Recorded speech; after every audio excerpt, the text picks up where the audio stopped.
तुझा निवेदन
अष्टोत्तर शत श्री श्रीमद अभयजनानंद भक्तिवेदांत स्वामी श्री प्रभुपाद की जय।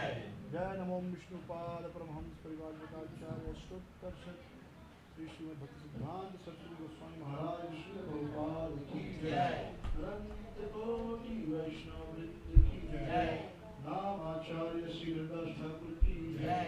प्रेम से कहो जय श्री कृष्ण नित्यानंद श्री श्रीवासदि गौर भक्तवृंद की जय। श्री श्री राधा कृष्ण गोपीनाथ राधा कुंड श्याम कुंड विनोद की जय। गंगा माई नमः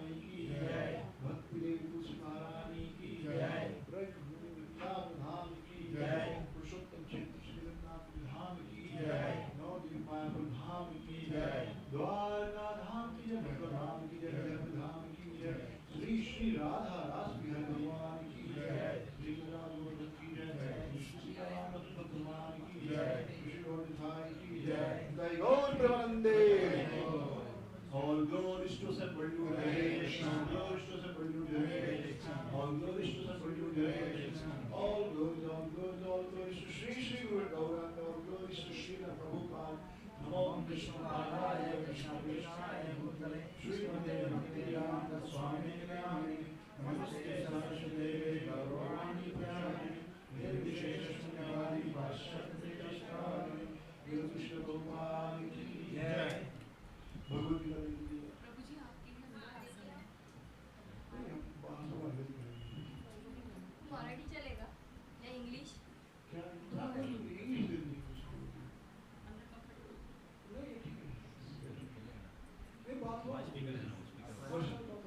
बोली जो बुजुर्ग होंगे उनको बैठने के लिए एक जन बैठ सकते हैं।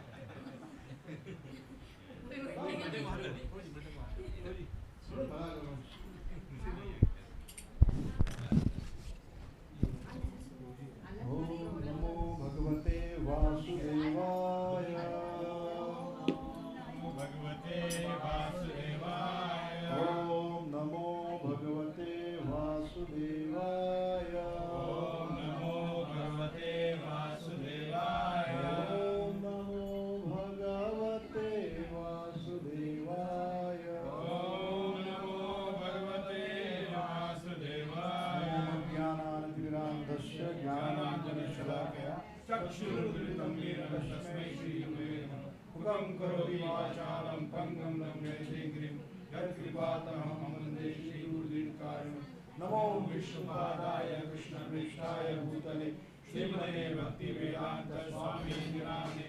नमस्ते सरस्वती देवे गौरवाणी प्रचारिणे निर्विशेष शून्यवादी पाश्चात्य देशतारिणे। जय श्री कृष्ण चैतन्य प्रभु नित्यानंद श्री अद्वैत गदाधर श्रीवासादि गौर भक्त। हरे कृष्णा कृष्णा कृष्णा हरे हरे, हरे राम राम राम हरे हरे। हरे कृष्णा। तो आज हम पढ़ रहे हैं भगवत गीता अध्याय 6 ध्यान योग श्लोक संख्या 1। श्री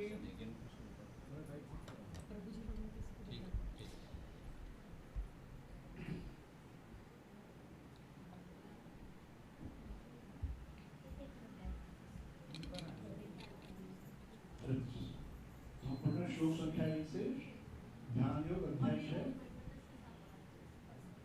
श्री भगवान उवाच अनाश्रितः कर्मफलं कार्यं कर्म करोति यः स सन्न्यासी च योगी च न निरग्निर्न चाक्रियः। This supreme personality of Godhead said, one who is unattached to the fruits of his work and who work as he is obligated is in the next order of life, and he is the true mystic, nor he who lights no fire and performs no duty. Hare Krishna. Hindi है। श्री भगवान ने कहा, जो पुरुष अपने कर्म फल के प्रति अनासक्त हैं, जो अपने कर्तव्य का पालन करता है, वही सन्यासी और असली योगी है। वह नहीं जो न तो अग्नि जलाता है और न कर्म करता है। तात्पर्य, इस अध्याय में भगवान बताते हैं कि अष्टांग योग पद्धति मन तथा इंद्रियों को वश में करने का साधन है, किंतु इस कलयुग में सामान्य जनता के लिए इसे संपन्न कर पाना अत्यंत कठिन है। यद्यपि इस अध्याय में अष्टांग योग पद्धति की संस्तुति की गई है, किंतु भगवान बल देते हैं कि कर्म योग या कृष्ण भावनामृत में कर्म करना इससे श्रेष्ठ है। इस संसार में प्रत्येक मनुष्य अपने परिवार के पालनार्थ तथा अपनी सामग्री के रक्षार्थ कर्म करता है, किंतु कोई भी मनुष्य बिना किसी स्वार्थ, किसी व्यक्तिगत तृप्ति के, चाहे वह तृप्ति आत्म केंद्रित हो या व्यापक, कर्म नहीं करता। पूर्णता की कसौटी है कृष्ण भावनामृत में कर्म करना, कर्म के फलों का भोग करने के उद्देश्य से नहीं। कृष्ण भावनामृत में कर्म करना प्रत्येक व्यक्ति का कर्तव्य है, क्योंकि सभी लोग परमेश्वर के अंश हैं। शरीर के अंग पूरे शरीर के लिए कार्य करते हैं। शरीर के अंग अपनी तृप्ति के लिए नहीं, अपितु पूरे शरीर की तुष्टि के लिए कार्य करते हैं। इसी प्रकार जो जीव अपनी तुष्टि के लिए नहीं, अपितु पर ब्रह्मा की तुष्टि के लिए कार्य करता है, वही पूर्ण सन्यासी या पूर्ण योगी है। कभी कभी सन्यासी सोचते हैं कि उन्हें सारे कार्यों से मुक्ति मिल गई, अतः वे अग्निहोत्र यज्ञ करना बंद कर देते हैं। लेकिन वस्तुतः वे स्वार्थी हैं, क्योंकि उनका लक्ष्य निराकार ब्रह्मा से तादात्म्य स्थापित करना होता है। ऐसी भौतिक इच्छा से तो श्रेष्ठ है, किंतु यह स्वार्थ से रहित नहीं है। इसी प्रकार जो योगी समस्त कर्म बंद करके अर्ध निमिलित नेत्रों से योगाभ्यास करते हैं, वह भी आत्मतुष्टि की इच्छा से पूरित होता है। किंतु कृष्ण भावना भावित व्यक्ति को कभी भी आत्मतुष्टि की इच्छा नहीं रहती। उसका एकमात्र लक्ष्य कृष्ण को प्रसन्न करना रहता है, अतः वह पूर्ण सन्यासी या पूर्ण योगी होता है। ताकि सर्वोच्च प्रतीक भगवान चैतन्य महाप्रभु कहते हैं, न धनम न जनम न सुंदरीम कविताम वाम जगदीश कामये मम जन्मनि जन्मीश्वरे भवताद भक्तिर अवहेतुकी त्वयि। हे सर्वशक्तिमान प्रभु, मुझे न तो धन संग्रह की कामना है, न मैं सुंदर स्त्रियों के साथ रमण करने की अभिलाषी हूँ, न ही मुझे अनुयायियों की कामना है। मैं तो जन्म जन्मांतर आपकी प्रेम भक्ति की अहेतुकी कृपा का ही अभिलाषी हूँ।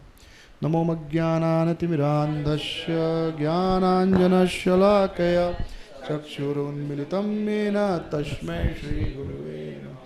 मुखं करोति वाचालं पंगुं लङ्घयते गिरिं यत्कृपातमहं वन्दे श्रीगुरुदीनतारिणं। नमो विष्णुपादाय कृष्णप्रेष्ठाय भूतले श्रीमते भक्तिवेदांत स्वामिनिति नामिने। नमस्ते सारस्वती देवे गौरवाणी प्रचारिणे निर्विशेष शून्यवादी पाश्चात्य देश तारिणे। जय श्री कृष्ण चैतन्य नित्यानंद श्री अद्वैत गदाधर श्रीवासादि गौर भक्त वृंद। हरे कृष्णा कृष्णा कृष्णा हरे हरे, हरे राम राम राम हरे हरे। हरे कृष्णा हरे कृष्णा। तो आज हम पढ़ रहे हैं अध्याय 6 ध्यान योग, श्लोक संख्या 1। श्री भगवान उवाच अनाश्रितः कर्म फलम कार्यम कर्म करोति यः स सन्यासी च योगी च न निराग्नि चाक्रियः। जो पुरुष अपने कर्म फल के प्रति अनासक्त है और जो अपने कर्तव्य का पालन करता है, वही सन्यासी और असली योगी है। वह नहीं जो न तो अग्नि जलाता है न कर्म करता है। हरे कृष्णा। तो हम लोग भगवद गीता के 5 अध्याय पूर्ण कर चुके हैं और आज से हम 6ठा अध्याय प्रारंभ कर रहे हैं। और ये 6ठा अध्याय जो है बड़ा सुंदर है। इसका नाम है ध्यान योग। योग का अर्थ होता है जुड़ना। तो योग यानी जुड़ना, और जुड़ने के लिए कितने लोग चाहिए? कम से कम 2, बराबर। अगर आपको जोड़ना है तो कम से कम 2 लोग होने चाहिए।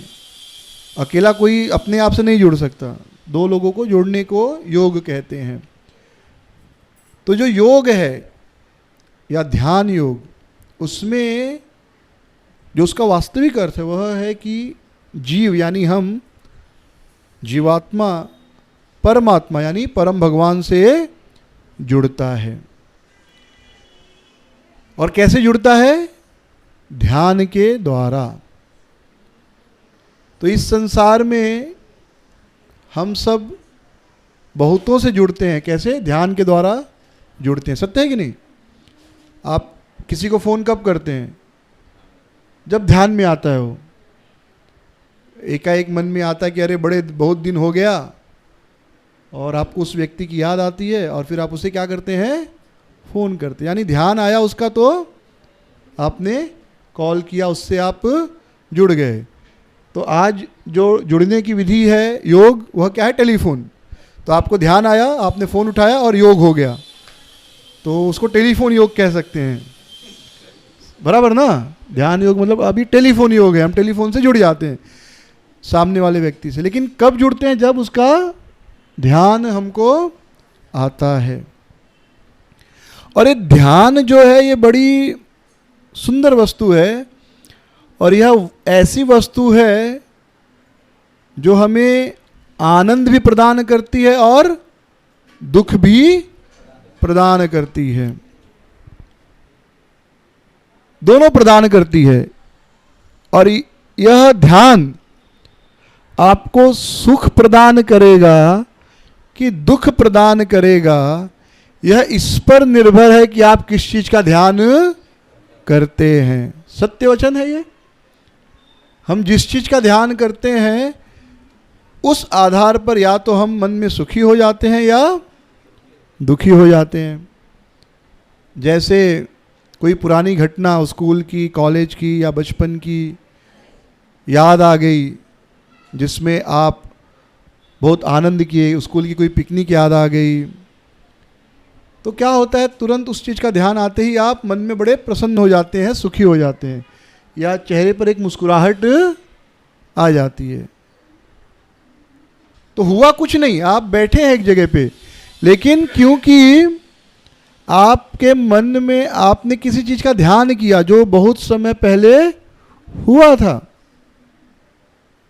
और आपने कुछ व्यक्तियों का ध्यान किया जिनके साथ आपके अच्छे अनुभव जुड़े हैं, तो तुरंत चेहरे पर एक मुस्कुराहट आ गई, एक प्रसन्नता आ गई मन में, और आप सुखी हो गए। उसी प्रकार आपको कुछ ऐसा ध्यान आ गया जो बड़ा दुखमय हो, जैसे किसी करीबी की मृत्यु हो गई हो कुछ समय पहले या कुछ साल पहले, या कुछ हमारा बहुत बड़ा नुकसान हो गया हो व्यापार में या किसी अन्य कार्य में, तो जैसे इस वस्तु का ध्यान आएगा क्या होगा, हम दुखी हो जाएंगे। तो ध्यान में वो शक्ति है कि हमें वो सुखी कर सकता है और दुखी करता है, निर्भर करता है कि हम किस वस्तु का ध्यान करते हैं। और अधिकतर यह देखा गया है कि हम जब व्यक्ति या वस्तुओं का ध्यान करते हैं तो अधिकतर समय हम उन व्यक्तियों या वस्तुओं का ध्यान करते हैं जिनके कारण जीवन में हमें दुख प्राप्त हुआ है, और फिर हम उस वस्तु या उस परिस्थिति को समाप्त करने का प्रयास करते हैं या उस व्यक्ति को समाप्त करने का प्रयास करते हैं। जैसे कभी किसी ने आपका अपमान कर दिया हो, आपका 10 लोगों के बीच आपको बहुत भला बुरा बोल दिया हो, और आप बैठकर खाना खा रहे हैं एक समय, और एकाएक आपको ध्यान आ गया कि किसी व्यक्ति ने आपका अपमान किया, तो तुरंत आप क्या होंगे, आग बबूला हो जाएंगे, आपका ब्लड प्रेशर बढ़ जाएगा, मन में बहुत दुख बढ़ जाएगा, क्रोध बढ़ जाएगा। या समझिए आप एक अच्छे माहौल में हैं, 100-50 लोग हैं, आप उनके साथ आनंद मना रहे हैं, अपना बर्थडे पार्टी, अपना मैरिज का सेलिब्रेशन कर रहे हैं, कुछ खुशी का अवसर है, और एकाएक आपको कोई ऐसा व्यक्ति दिख जाता है जिसने आपके साथ बहुत बुरा किया, तो वह व्यक्ति दिखते ही आपको उन बुरी घटनाओं का ध्यान हो जाएगा, और तुरंत जो सारा सेलिब्रेशन चल रहा है, सारा खुशमय वातावरण चल रहा है, वातावरण अभी भी वही है, लेकिन आप तुरंत दुखी हो जाएंगे। जैसे महाभारत में वर्णन है कि जब महाराज युधिष्ठिर महाराज ने अश्वमेध यज्ञ किया, तो सबको अलग अलग जिम्मेदारी दी गई थी, सबको अलग अलग सेवाएं दी गई थी। तो उन सब में दुर्योधन भी रिश्तेदार थे, और शादी ब्याह में ऐसा होता है, शादी ब्याह यज्ञ कोई ऐसा कार्य हो तो जो रिश्तेदार हो, भले अच्छा संबंध हो बुरा संबंध हो, लेकिन सबको कुछ न कुछ सेवा दी जाती है, सबको बुलाया जाता है। और ये देखा भी गया है, मैंने भी देखा है, और आप सबका भी अनुभव होगा कि झगड़ा भी हुआ है भाई भाइयों के बीच, या कुछ मनमुटाव भी है, लेकिन घर में कुछ शुभ कार्य, शादी ब्याह है, तो सब आते हैं और उस समय थोड़ा भूल के एक दूसरे की सेवा करते हैं। हाँ, भले कुछ झगड़ा चल रहा है, मनमुटाव है, कुछ भी है, लेकिन उस समय के लिए लोग आ जाते हैं। तो दुर्योधन भी आया था, तो दुर्योधन को क्या सेवा मिली थी? क्योंकि राजा युधिष्ठिर क्या थे? राजा थे, चक्रवर्ती सम्राट थे। और एक व्यक्ति जो चक्रवर्ती सम्राट होता है तो उससे मिलने जो भी राजा आते हैं तो कुछ उपहार लेकर आते हैं।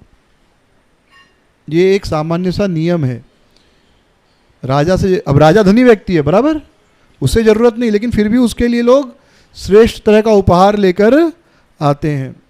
संसार में भी देखा गया है कि अगर कोई व्यक्ति, समझो आपके नौकरानी की शादी है, नौकर नौकरानी की शादी है, तो आप उसके लिए गिफ्ट खरीदेंगे तो कैसा गिफ्ट खरीदेंगे? सस्ता गिफ्ट खरीदेंगे उसके हिसाब से, बराबर। हाँ, आपका कोई एम्प्लॉय है, उसकी शादी है या उसके घर में कुछ प्रोग्राम है, तो उसने आपको बुलाया तो आप जाएंगे तो आप बोलेंगे भाई ठीक है, इसके हिसाब से एक शर्ट पैंट साड़ी कपड़ा लेके जाता हूँ। सामान्य रूप से ऐसे होता है। और समझो आपके स्वामी की शादी है, आपके मालिक की शादी है, आप जिसके अंडर नौकरी करते हैं, कोई बड़ा सेठ है, तो उसकी शादी है, तो आपको इनविटेशन है, तो आप भी क्या करेंगे? कुछ ऐसी वस्तु खरीदेंगे जो उसके अनुरूप है, यानी महंगी वस्तु खरीदेंगे। आप उसे सस्ती चीज़ नहीं देंगे, भले छोटी चीज़ हो, लेकिन उस ब्रांड में वो चीज़ महंगी होनी चाहिए, अच्छी क्वालिटी की होनी चाहिए। होता ना, नहीं वो ये वाला बादाम नहीं खाएंगे, वो लोग भाई बड़े लोग हैं तो महंगा वाला क्वालिटी खाते होंगे, तो उनको महंगा वाला देते हैं। भले 100 ग्राम दो, लेकिन अच्छा महंगा देंगे, बराबर। भले 100 ग्राम हो, क्योंकि हम इतनी हैसियत नहीं हो सकता हमारी ना हो कि हम उनको 1 किलो दे सके, तो भले 100 ग्राम देंगे, लेकिन उनके हिसाब से। क्योंकि भाई आप बोलोगे कि नहीं उनको ये सादा वाला देंगे तो फिर तो बांट देंगे, फेंक देंगे, तो कहाँ खाएंगे? तो उनको अच्छा देना है, भले कम दो। तो वैसे ही तो भले लोग बोले कि अरे भगवान के पास सब कुछ है, उनको क्या देने की ज़रूरत है, लेकिन संसार में तो ऐसे नहीं चलता है, राइट। संसार में तो भाई बड़े आदमी को बड़ा ही दिया जाता है और छोटे आदमी को छोटा दिया जाता है। ये व्यवहार की बात है, ये कोई शास्त्र में लिखा नियम नहीं है, लेकिन आप ये नियम बनाओ न बनाओ, पर व्यवहार में ये चीज़ आ जाती है। अगर आपको किसी, समझो प्रधानमंत्री से मिलने का मौका मिल गया, तो आप सबसे बढ़िया वस्तु उसे गिफ्ट देना चाहेंगे। भगवान की कृपा से उनके पास सब है, लेकिन फिर भी आप कोशिश करेंगे कि सबसे बढ़िया उनको दिया जाए। तो ऐसा नहीं कि शास्त्र में लिखा हुआ नियम है, लेकिन ये व्यवहार की बात है, ये स्वभाव की बात है। तो वैसे ही भगवान के लिए भी, क्योंकि भगवान सबसे बड़े हैं, तो व्यक्ति को प्रयास करना चाहिए कि सबसे श्रेष्ठ उनको देने का प्रयास करे। तो क्योंकि राजा युधिष्ठिर चक्रवर्ती सम्राट थे, तो सब लोग श्रेष्ठ उपहार लेकर आ रहे थे, तो किसी को तो काम देना था उपहारों को कलेक्ट करने का, कोई तो उपहार कलेक्ट करे। तो दुर्योधन को कार्य दिया गया, वो सेवा दुर्योधन को दे दी गई कि ठीक है, बड़े बड़े राजा आएंगे, उपहार देंगे, तो आप वो सब हिसाब किताब लिखना, क्योंकि जब आप उस राजा के यहाँ जाओगे तो आपको भी देना है। शादियों में आपने देखा होगा, गिफ्ट आता है, एक आदमी बैठ के पेपर पेन के साथ लिखता है, कोई 500 दिया, कोई 1000 दिया, कोई साड़ी दिया, वो लिखता है नाम के साथ कि भाई किसका किसका, क्या बोलते हैं उसको, उपहार नहीं कुछ तो बोलते हैं, हाँ, लेकिन उसका कुछ एक विशेष नाम है हम लोगों में। हाँ, नहीं गिफ्ट अंग्रेजी हो गया, हाँ, आहेर, मराठी में आहेर बोलते हैं, वैसे हमारे यूपी में भी कुछ बोलते हैं। हाँ, तो अंग्रेजी में गिफ्ट बोल देते हैं। तो कितना गिफ्ट आया, और फिर आप जब उनके शादी में जाते हो तो आप भी देखते हो, अच्छा 500 दिया तो चलो हम 1000 देंगे। अब यानी उसने जो दिया उससे थोड़ा ज़्यादा ही देना होता है, कम नहीं देना होता है, या कम से कम उसके बराबर ऐसे।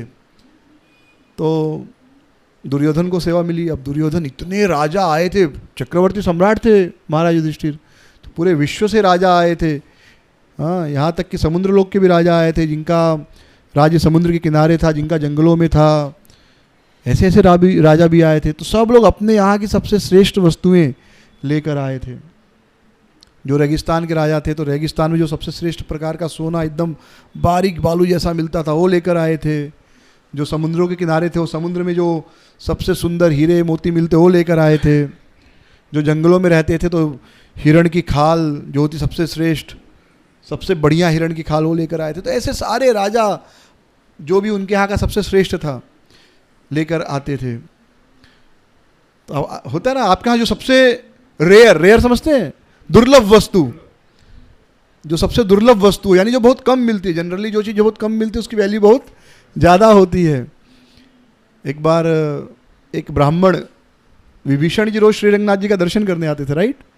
श्रीरंगम आते हैं रंगनाथ जी का दर्शन करने, और साल में एक बार तो आते ही हैं। किस दिन आते हैं? ओणम के दिन, राइट। ओणम ना, जब उनका फेस्टिवल होता है। नहीं, विभीषण जी भी आते हैं रंगनाथ जी का दर्शन करने, ओणम या किसी और दिन पर विभीषण जी भी आते हैं रंगनाथ जी का दर्शन करने एक दिन। तो एक ब्राह्मण व्यक्ति बोला कि आज विभीषण जी को मैं देखना चाहता हूँ। तो जो भगवान का प्रसादी माला था वहाँ छुप गया कि विभीषण जी आएंगे दर्शन करेंगे तो मैं विभीषण को देखूंगा। तो प्रसादी माला में छुप गया। विभीषण जी ने भगवान के दर्शन किए रंगनाथ जी के। इसके बाद अब कुछ प्रसाद भी लेके जाते थे वो अपने लंका वासियों को बांटने के लिए। तो जो फूल हाल प्रसाद होता तो वही लेकर जाते थे। तो राक्षस बड़े बड़े राक्षसों से पूरा उठाया और लोड कर दिया ट्रक में, या जो भी रथ रहा होगा। अब उनके लिए वो ब्राह्मण छोटा सा मनुष्य, राक्षस तो बड़े बड़े होते हैं, तो हल्के थे, लगा कि फूल माला ये डाल दिए। जब राज्य में पहुँचे लंका में, तो वहाँ जब इस प्रकार सब फूल हटाया गया, सबको बांट रहे थे विभीषण जी, सबको प्रसादी रंगनाथ जी का, तो उसमें विभीषण जी निकले, ब्राह्मण देवता निकले। तो विभीषण बड़े प्रसन्न हुए, बोले अरे ब्राह्मण देव आप हमारे यहाँ आए हैं, उनकी खूब सेवा किए, सत्कार किए। फिर उनसे कहे आपको क्या उपहार चाहिए बोलिए। कहाँ की बात है? लंका की बात है, श्रीलंका, सोने की लंका की बात है। तो विभीषण, तो ब्राह्मण को इच्छा थी कि भाई मुझे बड़ी अच्छी वस्तु दे। तो उस ब्राह्मण ने क्या कहा कि आपके यहाँ जो सबसे दुर्लभ वस्तु है वो दे दो। आपके यहाँ की कौन सी वस्तु दे दो? जो सबसे दुर्लभ है। अब लंका किसकी? सोने की, कुबेर की नगरी, कुबेर ने बनाया हुआ ना, तो वहाँ तो सोना चांदी ये हीरे मोती एकदम भर भर के। अब दुर्लभ वस्तु क्या? वहाँ पे जो कुर्सी उर्सी भी थी सोने की थी, गिलास व्लास भी सोने का, तो दुर्लभ वो था नहीं। तो बड़ी मेहनत से पता चला कि हमारा दुर्लभ क्या है, ये जो फटे पुराने कपड़े होते हैं और लोहा, ये दुर्लभ है हमारे यहाँ। तो भाई बोला उन्होंने दुर्लभ मांगा है तो वही लोहा और कुछ फटा पुराना कपड़ा दे दिया गया। लेकिन विभीषण जी समझदार थे, बोले नहीं भाई, ब्राह्मण ने तो ये सोच के मांगा कि दुर्लभ मतलब सबसे महंगी वस्तु मिलेगी बराबर। जैसे इस घर में दुर्लभ क्या है, तो आप देखोगे चावल दाल तो बहुत सारा है, पानी भी बहुत सारा है, हाँ, कचरा भी बहुत सारा मिल जाएगा। दुर्लभ क्या मिलेगा? तो ढूंढोगे थोड़ा कुछ सोने का एक अंगूठी मिल जाएगा, एक या दो पीस, एक आध चैन मिल जाएगा, ये राइट, सोने का। बाकी लोहा भी बहुत सारा है, देखो ये लोहा ही है पीछे। तो ये सब दुर्लभ नहीं है, लेकिन वहाँ पर लोहा का कुछ नहीं था। तो विभीषण जी समझदार थे, वो समझ गए कि भाई दुर्लभ मतलब ये बड़ा महंगा चीज़ मांगा, लेकिन हमारे यहाँ दुर्लभ क्या है? हमारे यहाँ दुर्लभ लोहा और फटा हुआ कपड़ा है। तो वही पैक किया, लेकिन जिसमें पैक किया वो बढ़िया रत्न जड़ित था कि भाई ब्राह्मण देवता कुछ तो मन को शांति हो, नहीं तो बेचारा जिंदगी भर कोसेगा, क्या मांग लिया। तो हर जगह दुर्लभ वस्तु अच्छी हो ऐसा जरूरी नहीं, ठीक है। तो हर व्यक्ति अपने यहाँ का दुर्लभ वस्तु ला रहा था युधिष्ठिर महाराज को गिफ्ट देने के लिए। तो दुर्योधन सब लिखते जा रहा था, लिखते लिखते बेचारा थक गया, लाइन खत्म ही नहीं हो रही है। तो अभी जब देखा कि अब थोड़ी लाइन बहुत कम हो गई है, तो उसने अपने सेवकों से कहा थोड़ा देर रुक जाओ, थोड़ा आराम कर लूँ, 10 मिनट एक नैप मार लूँ।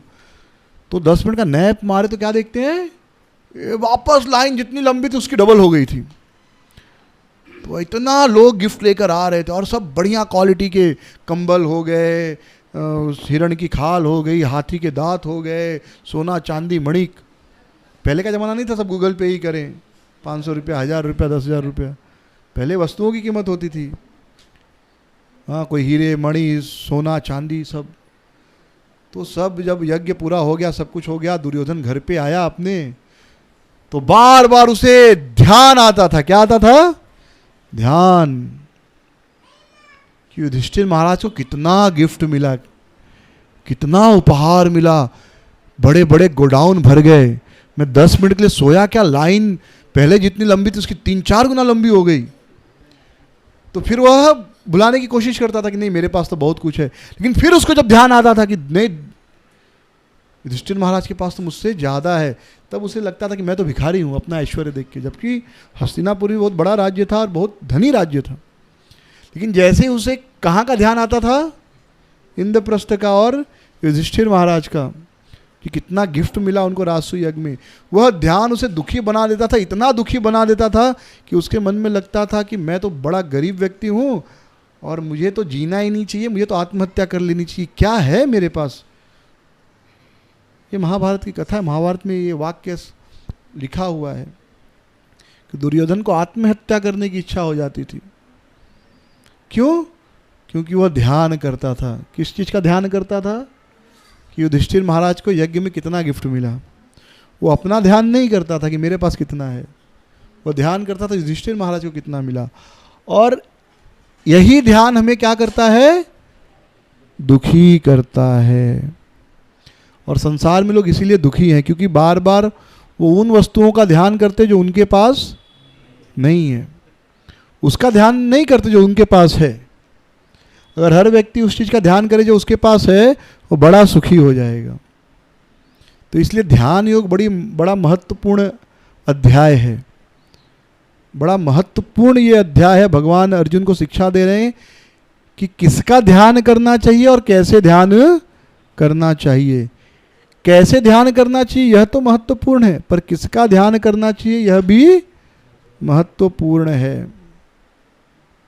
आप अगर दूसरे की वस्तुओं का ध्यान करेंगे तो विश्वास मानिए आप हमेशा दुखी रहेंगे, क्योंकि इस संसार में कोई ऐसा नहीं है जो सबसे श्रेष्ठ हो। उससे श्रेष्ठ कोई ना कोई जरूर होगा। और जब आप अपने से श्रेष्ठ का ध्यान करेंगे तो जरूर मन में ईर्ष्या उत्पन्न होगी। अपने से श्रेष्ठ का ध्यान अच्छे तरीके से भी होता है, लेकिन सामान्य रूप से भौतिक वस्तुओं में जब अपने से श्रेष्ठ का ध्यान करेंगे, भौतिक वस्तुओं में, तो जरूर ईर्ष्या होगी और हम दुखी होंगे। तो यह ध्यान ही हमारे दुख और सुख का कारण है।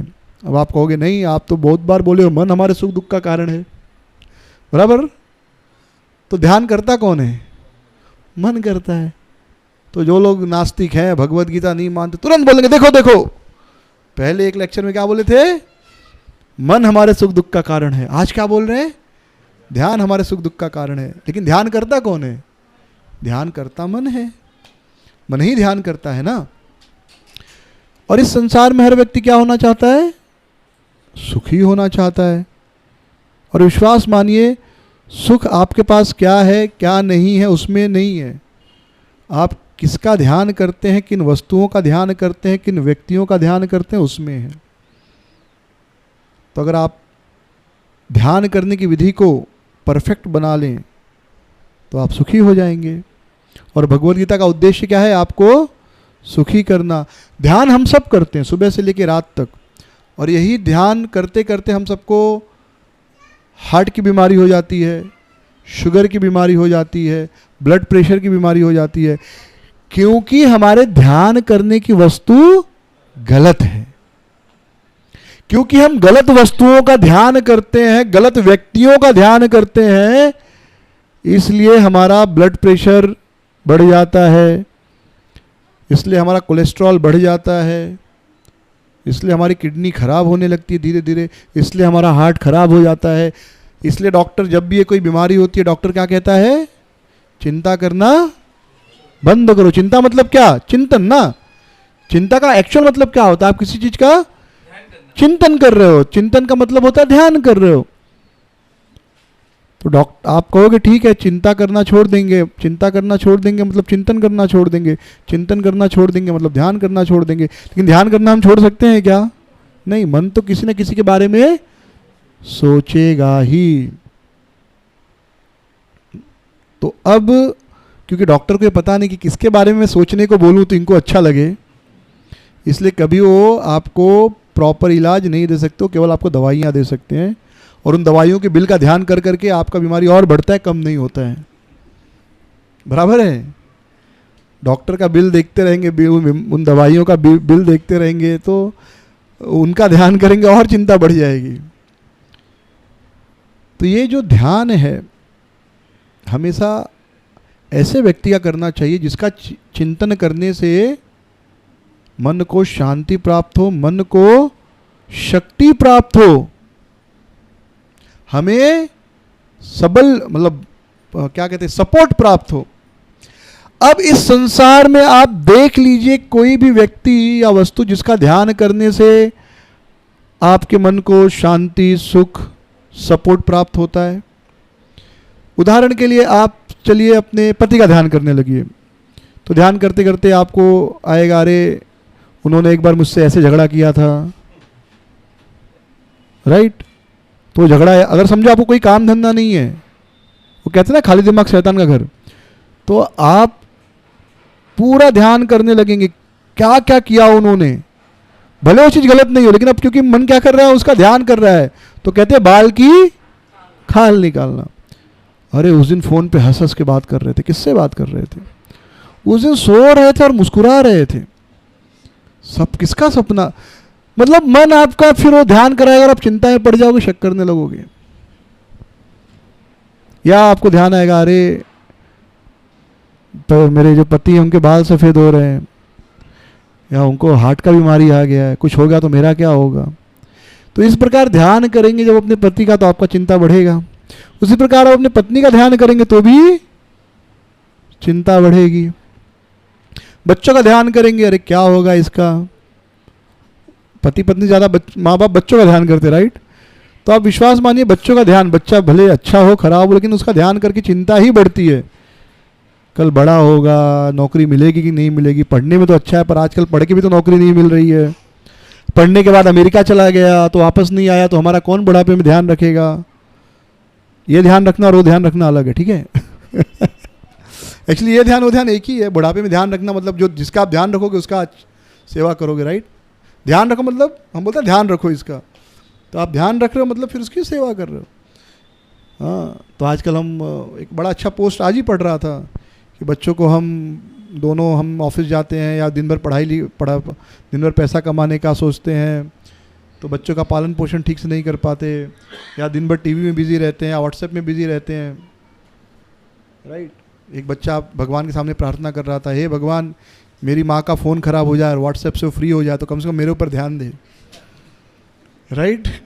एक पत्नी भगवान से प्रार्थना करती है कि भगवान मुझे ऐसा बना दे कि पति मेरे अलावा मेरे बिना कहीं नहीं जाएं, जहाँ जाए मुझे लेकर जाएं, मेरे बिना उनको नींद भी नहीं आए, अगर मैं 2 मिनट के लिए गायब हो जाऊँ तो उनकी चिंता बढ़ जाए, दिन रात मुझे अपने साथ रखें। भगवान कहते तथास्तु, और पत्नी मोबाइल फ़ोन बन जाती है। क्योंकि आजकल मोबाइल फ़ोन 2 मिनट के लिए भी गायब हो जाए तो आदमी कितना परेशान होता है। सोता है तो भी अपने बगल में कान पे सर पे रख कर सोता है, बराबर है कि नहीं? हाँ, और कुछ लोग इसमें स्मार्ट होते, बाथरूम भी जाते तो लेके जाते हैं, टॉयलेट में भी बैठे और देख रहे हैं।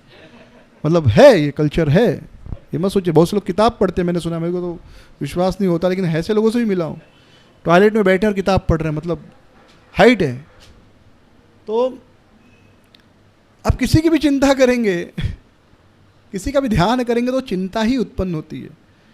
तो बच्चे जो हैं, फिर हम एक बच्चा अमेरिका चला गया, एक ऑस्ट्रेलिया चला गया, और माँ बाप 80 साल की उम्र में भी अपना खाना खुद ही बना रहे हैं। क्या लाभ है वैसा शिक्षा से और वैसे ज्ञान से, वैसा उनको पढ़ा लिखा, क्या लाभ है? एनीवे, तो आप इस संसार में कोई भी एक वस्तु देख लीजिए, कोई भी वस्तु चुन लीजिए रैंडमली और उसका ध्यान कीजिए। आप विश्वास मानिए, उसका ध्यान करके आपकी चिंता ही बढ़ेगी, दुख ही बढ़ेगा। आप आज घर पे जाइए, ये तो आपका रोज का अनुभव, फिर भी आज कॉन्शियसली ऐसा ट्राई कर सकते हैं। किसी के बारे में, जो बेटी है तो चिंता हो गया इसका शादी होगा, पति अच्छा मिलेगा कि नहीं, इसको ध्यान रखेगा कि नहीं रखेगा, 1000 चिंताएं, 1000 चिंताएं। तो अब ऐसी तो कोई वस्तु इस संसार में है नहीं जिसका ध्यान करें तो सुखी रहें। कुछ लोग क्रिकेट देखते सुखी होने के लिए। लोग क्रिकेट क्यों देखते हैं? सुखी होने के लिए। सुखी होते हैं क्या? पूरे 20 ओवर या 40 ओवर या 100 ओवर के मैच में चिंता में रहते हैं। उनको भरोसा नहीं है कि वो जीतेगी कि हारेगी। पूरी खुशी कब मिलती है 1 मिनट की? जब अंतिम में वो जीत जाते हैं, तब जाके 1 मिनट के लिए आदमी खुश होता है, हम जीत गए, बस टीवी बंद करो सो जाओ। बाकी पूरे जो 100 ओवर का मैच था, 40 ओवर का मैच था, केवल चिंता। तो इस संसार में आप कोई भी वस्तु या व्यक्ति ले लो, उसके वजह से आपको चिंता ही बढ़ेगी। ये आप विश्वास मान के चलिए, और ये कोई कहने की बात नहीं है, ये आप अपने जीवन में अनुभव कर सकते हैं। तो फिर ध्यान किसका किया जाए, ये महत्वपूर्ण हो जाता है, क्योंकि मन का स्वभाव है, वो कुछ न कुछ तो सोचेगा, कुछ न कुछ तो ध्यान करेगा। तो क्या कोई ऐसी वस्तु है या ऐसा कोई व्यक्ति है जिसका ध्यान करने पर मन में केवल आनंद उत्पन्न हो, किसी प्रकार की चिंता न उत्पन्न हो? ऐसा कोई है इस संसार में? ऐसी कोई वस्तु है, ऐसी कोई व्यक्ति है? तो शास्त्रों के अनुसार हम देखते हैं कि एकमात्र भगवान ऐसे व्यक्ति हैं या भगवत सेवा ऐसी वस्तु है जिसका चिंतन करने से व्यक्ति सुखी हो सकता है, प्रसन्न हो सकता है। बाकी किसी भी व्यक्ति या वस्तु का चिंतन करने से व्यक्ति सुखी और प्रसन्न नहीं हो सकता। इनफैक्ट वास्तविकता यह है कि कष्ट के समय जब जीवन में दुख आता है, समस्या आती है, तो आपके हजारों लाखों रिश्तेदारों का चिंतन करके भी आप सुखी नहीं हो सकते, लेकिन उस समय भगवान का चिंतन करके आप सुखी हो सकते हैं। जैसे कोई व्यक्ति है, बीमार हो गया, बहुत ज़्यादा बीमार हो गया, और डॉक्टर कह दे कि भाई हमारा साइंस कहता है कि अब आप 1 साल में या 1 महीने में या 6 महीने में मरने वाले हैं। डॉक्टर ने कह दिया। बड़े से बड़ा आदमी हो, बड़े से बड़ा वैज्ञानिक हो, लॉजिक रैशनैलिटी की बात करे, साइंटिस्ट हो, लेकिन कोई बाबा या कोई आके कह दे कि अरे आप उस बाबा के पास जाओ, उन्होंने बड़े ऐसे लोगों को ठीक किया है। उसकी बुद्धि भले कहे कि नहीं ये संभव नहीं है, लेकिन मन कहेगा नहीं, एक बार मिलके आने में क्या नुकसान है, let us give a try, बोलते ना, एक बार देखने में क्या नुकसान है। इसके लिए आप देखेंगे बाबाओं के यहाँ बड़ी भीड़ रहती है और उनका धंधा कभी बंद नहीं होगा, कभी बंद नहीं हो सकता कितना भी, क्योंकि जहाँ पर सब हार जाते फिर अंत में एक भरोसा, सहारा कि भगवान है, वो हमारी रक्षा करेगा, वो सहारा जीवन में कार्य आता है। वही सहारा हमको एक क्या कहते हैं, उम्मीद प्रदान करता है। सत्य है कि नहीं? हम सुनते आ रहे हैं कि कितने बाबा जो है ठग करते हैं, बाबा मौलाना मौलवी ठगते हैं, लूटते हैं, धोखा देते हैं, फिर भी उनका भीड़ कम क्यों नहीं होती आज तक? क्यों कम नहीं हुई है? क्यों? आप लोकल ट्रेन में जाओ तो आएगा ये बाबा 100% गारंटी इलाज आता है ना, अभी भी आता है क्या मना? हाँ, बंगाली बाबा, हाँ 100% शर्तिया इलाज, हाँ एक बार अवश्य फोन करें। हाँ अभी भी है, अभी भी चिपकाते हैं पोस्ट की, अभी बैन अभी भी मिलता है। हाँ, ग्रह क्लेश है, उधार है, वो सबका इलाज है उनके पास, खाली उनका खुद का इलाज उनके पास नहीं है बस, बाकी हर चीज़ का इलाज है उनके पास। और आप विश्वास मानिए, लोग जाते हैं उनके पास, नहीं जाते तो फिर वो बेचारे 1 साल 2 साल बाद बंद हो जाता ना। कोई भी धंधा जो नहीं चलेगा तो आदमी कितना दिन चलेगा, 1 साल 2 साल भी बंद कर देगा ना। लेकिन वो आप देखेंगे, मैं कॉलेज जाता था तब से देख रहा हूँ, जब ट्रेन में सफ़र शुरू किया, और मुझे लगता है आज तक है, उसके पहले भी रहा होगा और आगे भी रहेगा। क्योंकि जब व्यक्ति हताश हो जाता है, निराश हो जाता है, तो किसी दिव्य शक्ति पर भरोसा करने की उसकी इच्छा होती है। तो ऐसी दिव्य शक्ति है, उस शक्ति का नाम क्या है, वही कार्य शास्त्र हमें बताने का कार्य शास्त्र करते हैं। भगवत गीता और श्रीमद् भागवतम द्वारा हमें बताया जाता है। क्योंकि वो दिव्य है तो इस समय हम उन्हें देख नहीं सकते, हमारे अनुभव से परे है, लेकिन शास्त्रों में उनका वर्णन किया गया है। और कुछ बातें जिसका हम प्रत्यक्ष अनुभव कर सकते हैं, और कुछ बातें जिनका अनुभव नहीं कर सकते तो उसे विश्वास करते हैं। क्योंकि जब आप कुछ, जैसे कोई व्यक्ति 4 बार सच बोला तो 5वां बार अगर बोलेगा तो हम एक बार विश्वास कर लेते कि 5वीं बार भी ये सच ही बोलेगा। वैसे ही शास्त्रों की बहुत सारी चीज़ें हैं जो सत्य हैं, तो उस सत्य को हम जो है उसका अनुभव करते जीवन में, हाँ ऐसे तो होता है। तो कुछ बातें जो हम नहीं अनुभव कर सकते उसे भी हम सत्य मानते हैं।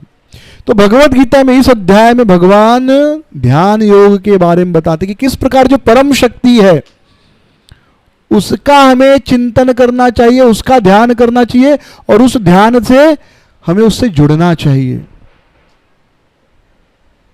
बाकी आप विश्वास मानिए, आप अपने बेटे का ध्यान कीजिए, बेटी का ध्यान कीजिए, पति का ध्यान कीजिए, पत्नी का ध्यान कीजिए, पोता पोती का ध्यान कीजिए, नाना नानी का ध्यान कीजिए, अपनी संपत्ति का ध्यान कीजिए, ये सब आपको चिंता ही देंगी।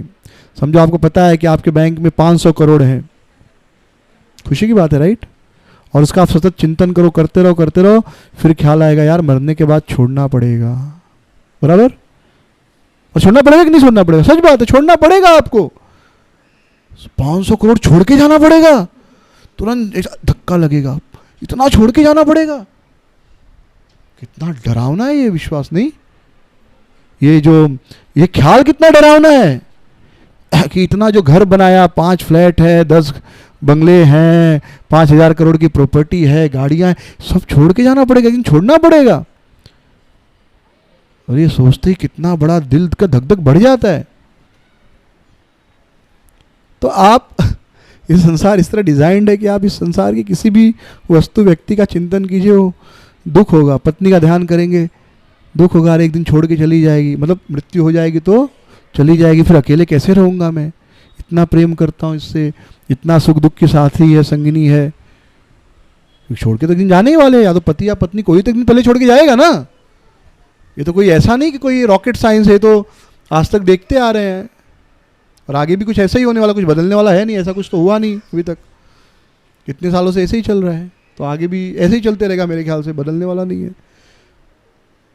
तो ये जो ध्यान है ये बड़ा चिंता देता है, तो इसलिए ऐसे व्यक्ति का ध्यान करना चाहिए जो हमें चिंता न दे, तो वह परम शक्ति है, परम भगवान श्री कृष्ण, जिनका ध्यान करने से, जिनका चिंतन करने से सारी चिंताएं दूर हो जाती हैं।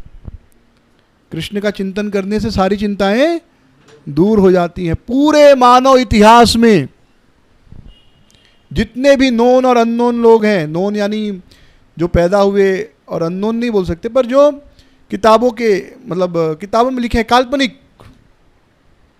काल्पनिक कैरेक्टर बोल लीजिए, मतलब वो है नहीं पर कॉमिक्स बने, कहानियाँ बनी हैं, और जो पैदा हुए, और कृष्ण का चरित्र, सभी चरित्रों को पढ़ लीजिए, आप देखेंगे कि केवल कृष्ण को ही अपना पुत्र बनाने की इच्छा होगी, कि बेटा हो तो कृष्ण जैसा ही बेटा मिले। कृष्ण या राम, भगवान राम कृष्ण अलग अलग नहीं है।